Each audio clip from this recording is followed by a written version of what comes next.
There's a moment that arrives quietly, usually after the conversation is over, when you hear yourself agree to something you desperately didn't want to do. Maybe covering an extra shift, maybe attending an event that drains your soul, maybe taking on a responsibility that isn't yours, and the overwhelming feeling is not kindness or generosity, but a hollow dread. You watch the person walk away, satisfied, and in that instant you realize you have chosen their temporary comfort over your own long-term peace, trapping yourself in an agreement built on fear rather than willingness. You've probably felt it, that familiar knot in your stomach, that wave of anxiety that hits you when the request is made. The split-second debate where your mind screams no, but your mouth automatically forms the word yes, knowing that the brief discomfort of saying no is too terrifying to face. And if you're someone who constantly agrees, you know the resentment that follows, the bitterness toward the person who asked, even though you know deep down you're the one who inflicted this obligation upon yourself, unable to tolerate the mere possibility of their disappointment or disapproval.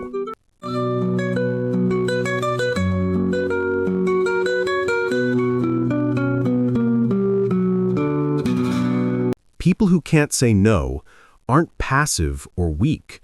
They are in fact hyper-vigilant social navigators, wired to anticipate and neutralize conflict before it even begins.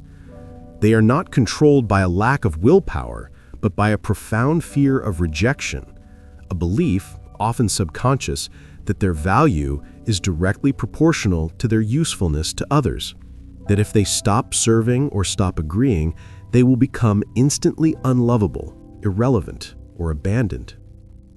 There's a psychology behind this that runs far deeper than simple people-pleasing, because the inability to say no is often rooted in early life conditioning where safety was linked to compliance, where saying no was met with emotional withdrawal, anger, or even punishment, teaching the developing brain that dissent equals danger. The adult then carries this ancient programming, interpreting a simple request for help not as an opportunity to assist, but as a test of loyalty, a potential threat to their belonging that must be passed at any cost. Psychologists might call this condition a high susceptibility to the Fawn Response, a trauma-based survival mechanism where instead of fighting, fleeing, or freezing, the individual attempts to appease the perceived threat, the requester, to avoid harm. The internal calculation is ruthless and instantaneous. It is safer to suffer silently and agree than to assert myself and risk the rupture of connection. And for the person whose deepest fear is being alone, maintaining connection, even a miserable one, becomes the ultimate biological imperative. And in a world that praises selflessness and punishes healthy boundaries, people who can't say no feel a strange, hollow validation. They are constantly called nice, dependable, and helpful.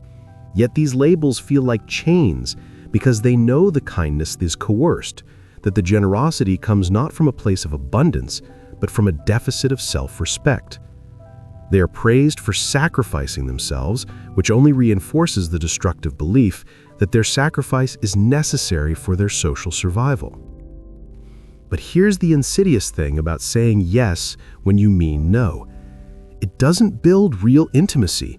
It builds resentment and distance, because the person who constantly agrees stops bringing their true self to the interaction. They bring a compliant, edited, placeholder version.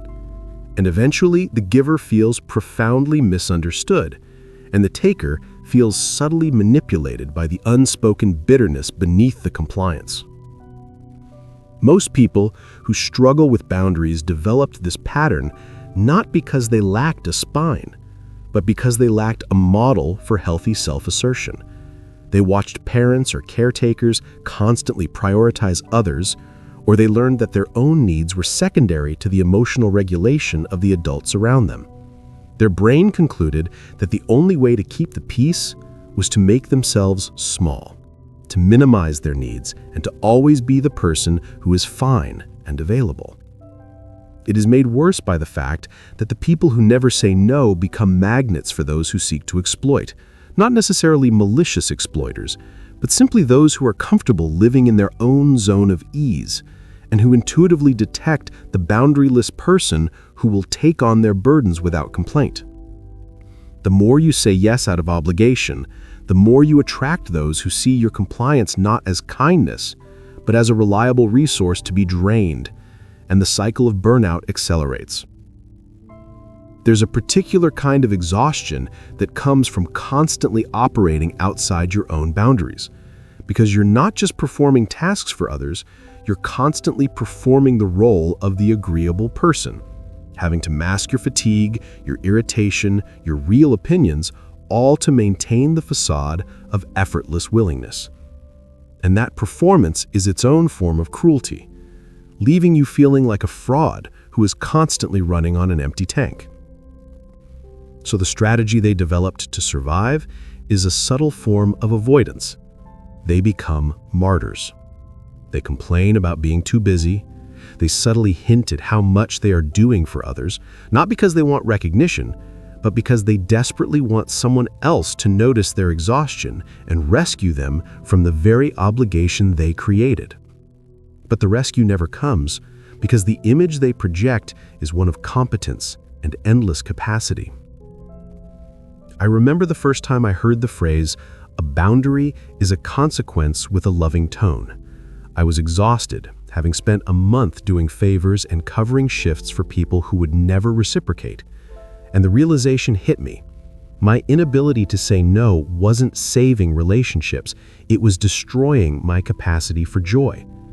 I realized that the fear of a temporary conflict was costing me permanent peace, and that I was sacrificing the real, authentic connection I craved for the hollow safety of compliance.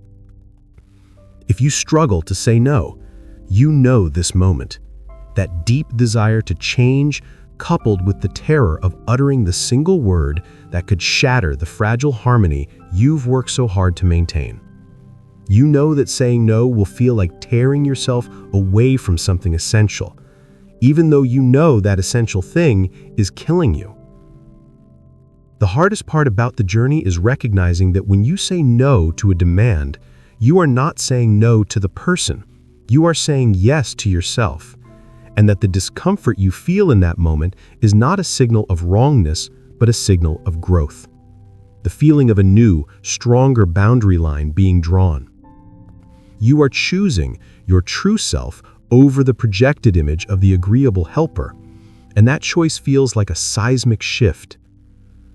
Here's what most people don't understand about those who struggle to assert themselves. They are not rejecting the request because they are selfish.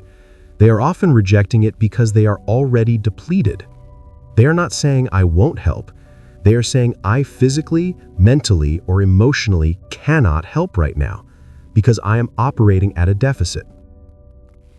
Psychologists emphasize that establishing boundaries is not about building walls to keep people out, but about defining the sacred space of your own existence, establishing a clear line that says, "This is where I end and you begin." And learning to say no is simply the act of defending that line, understanding that if you allow others to constantly invade that space, you will eventually have no self left to give. And that realization is liberating because it disconnects your worth from your utility. It allows you to realize that the people who truly love and respect you will tolerate your no and will value your honest yes far more than your resentful compliance. They will understand that a no given from a place of self-respect is the foundation for a yes given from a place of genuine desire. So if you are someone who constantly agrees, stop treating the word no like a weapon aimed at others, and start treating it like a shield aimed at protecting your own integrity. Stop apologizing for your boundaries. Stop letting people interpret your self-care as selfishness, and start seeing your refusal to be drained as an act of profound self-respect. You don't owe the world your compliance. You owe yourself the truth, and the truth is you cannot pour from an empty cup. Your discomfort in saying no is not a lack of kindness. It is a lifetime of unasserted needs finally screaming for air. Embrace the discomfort of that first no, because it is the signal that you are finally choosing yourself. And that choice is not selfish. It is the first step towards authentic presence. Saying no is not the end of a relationship. It is the beginning of a healthy one, because you are finally offering the world the gift of your true, unresentful self. And that person, the one who can say no, is the only one capable of giving a genuine and valuable yes.